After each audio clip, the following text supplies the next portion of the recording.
let's take a minute to talk about brakes.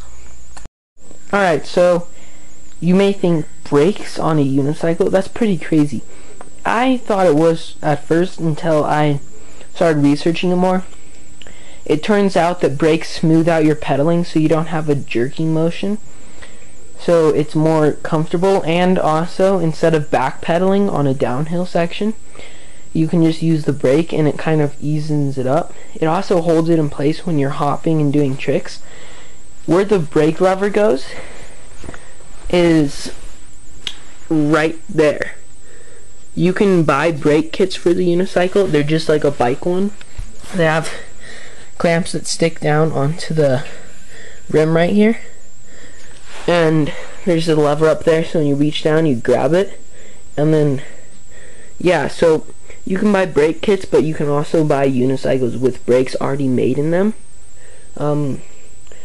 Those are more expensive. Like I saw one for $250 because I mean it was a beefy tire. It was more of an MTB unicycle with a brake. If you're gonna do that, I would say just get a $100 MTB unicycle and then buy like the $15 brake kit, and that's way more cost effective and it's easier. So let's talk about safety gear.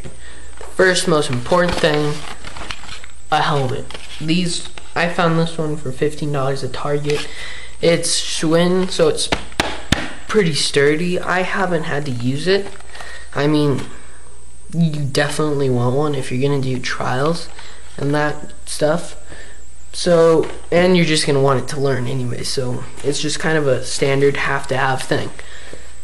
The next thing is wrist protectors. These are razor. They strap on like that.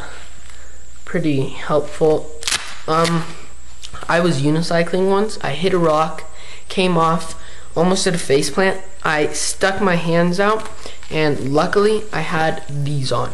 I snapped one right there, so it's just proof that you want them because they're gonna save your butt sometime, or your head.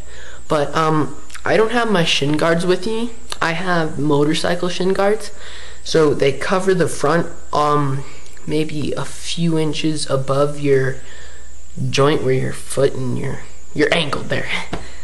But a few inches above your ankle is where they end, and it covers your knee. That's pretty helpful. But I've been researching it, and I found a brand called 661.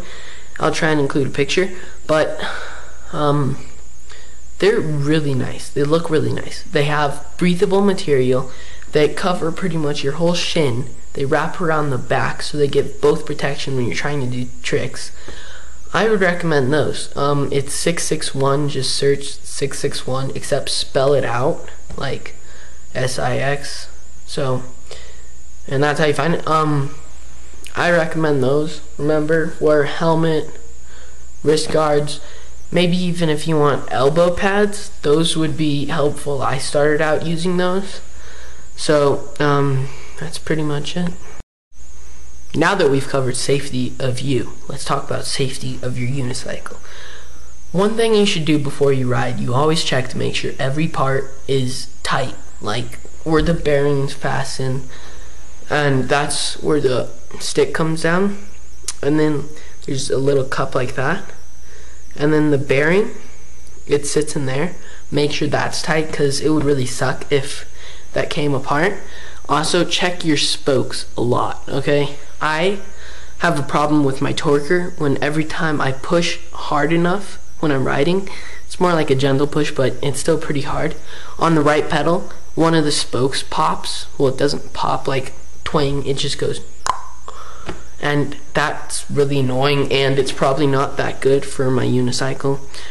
So double check your spokes. You can get a like $5 spoke tightener at your bicycle shop. So yeah, just make sure everything's tight. Also, when you order the unicycle off the internet, it comes together in pieces. Like you have to put the pedals into the shaft part or whatever it is. Make sure that's tight because one of them almost came off when I was riding. That was pretty scary.